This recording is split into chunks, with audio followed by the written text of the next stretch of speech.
வணக்கம் அன்பு உறவுகளே. அதே மாதிரி இந்த மாமனார்மார்கள்லேயும் 2 விதமாக இருக்கு. 2ஓ 5ஓ எனக்கு தெரிஞ்சதை சொல்கிறேனே.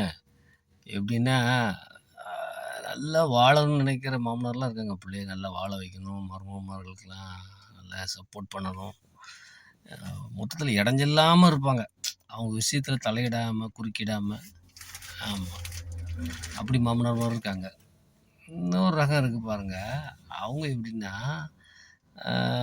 இந்த சொந்தக்காரங்கள்லேயே அக்கா பசங்க தங்கச்சி பசங்கள்லாம் செலக்ட் பண்ணுவாங்க. யார் இளிச்சவாயன், நேர்மையாக வேலை பார்ப்பான், கூலி வேலை பார்த்துக்கிட்டு இருப்பான்ல, அதில் முன்னேறாமல் அவன் கூலி வேலை தான் பார்ப்பான், முன்னேறலாம் மாட்டான். அந்த மாதிரி ஆளை செலக்ட் பண்ணிக்கிடுவாங்க. வச்சு அவங்க பிள்ளைக்கு கட்டி கொடுத்துருவாங்க. கட்டி கொடுத்துட்டு பிள்ளையும் பாருங்கள், பெற்ற பிள்ளையவே இந்த காலத்தில் அப்படியும் இருக்கிறாங்க. அதிகமாக படிக்க வைக்காமல் 12ஆம் கிளாஸ்லேயே பிடிச்சி கட்டி வச்சுருவாங்க.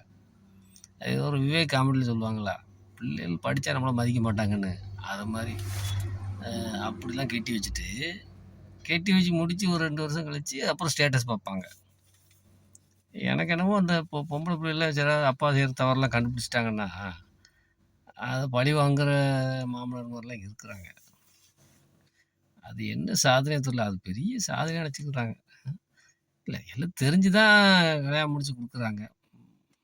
கொடுத்துட்டு அப்புறம் ஸ்டேட்டஸ் பார்த்துக்கிட்டு ரொம்ப அது அடிமைத்தனமாக மருமகனை என்ன அளவுக்கு பண்ணணுமோ, அவமானப்படுத்தணுமோ அதெல்லாம் பண்ணிக்கிட்டு இருந்தாங்க. அப்படி ஒரு குணம் இருக்காங்க. வேறு உங்கள் குடும்பத்தில் எப்படி நடக்குன்னு தகவல் சொல்லுங்கள்.